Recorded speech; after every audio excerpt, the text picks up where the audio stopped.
Banished from Earth Classic Game Room broadcasts from the intergalactic space arcade on its never-ending mission to review everything.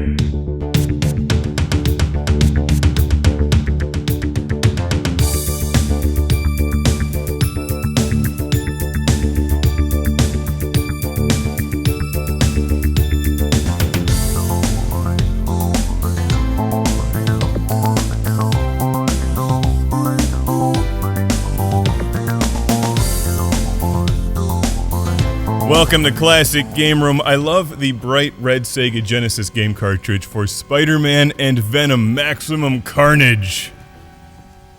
This game should have a crossover with Cosmic Carnage, then it would be really good. This is true. Fortunately, the game is good anyway, and dig the intro music from none other than Green Jelly, who many of you may remember as Green Jello, which at one point in the band's lineup featured Danny Carey, the drummer from Tool.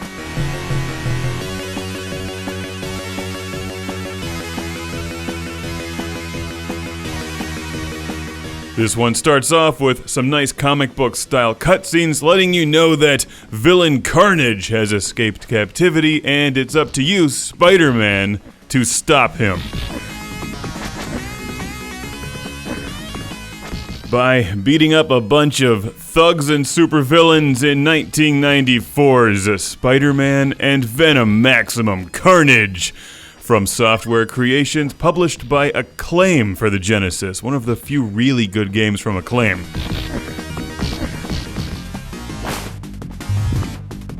This one is also available on the Super Nintendo. It's a very cool game because it plays like Streets of Rage with Spider-Man and Venom, and it has the word Carnage in the title. Always a good thing. Try to name a bad game with the word Carnage in the title. If you say Cosmic Carnage, you'll be struck down by lightning. I like the game, but I find it humorous that Spider-Man, one of the world's premier superheroes, can get his ass kicked by a girl flinging her hair at him. I feel like he needs to toughen up in this game. These thugs should pose no threat whatsoever to Spider-Man. Maybe he's just having an off day anyway. After you plow your way through some fairly predictable side-scrolling beat-em-up brawling levels, you fight boss battles, which can be pretty tricky. And then you can start to play the game as either Spider-Man or Venom.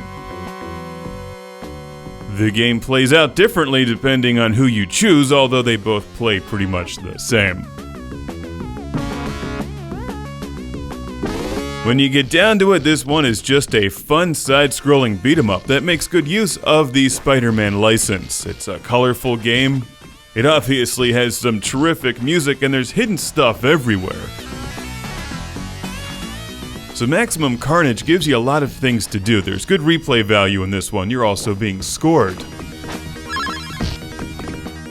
But it's a pretty tough game, so you'll want to pick up the 1-ups and continues laying about. Oh, Carnage, you're such a jokester. As the intro indicates, there's lots of superhero and supervillain cameos in Maximum Carnage, who will occasionally come to your aid like Cloak and Dagger. I've got two people to thank for sending this game to the show: Henry from Columbia, Maryland, and Robert from Surrey, British Columbia, in Canada.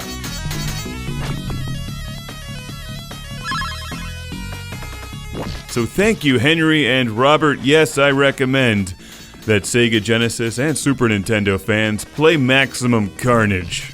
It's a tricky game. If you find yourself getting stuck, just search the internet for a walkthrough and find the location of all of the 1-ups and continues. They'll prove handy.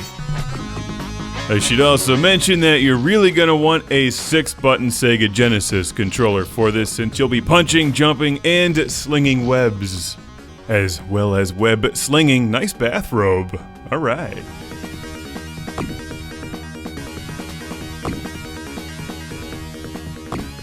Superhero games and movies and stuff are pretty hot now, so this seems like a series that could definitely come back. Let's all hope for some more maximum carnage in our everyday life, as well as more maximum carnage video games in the future.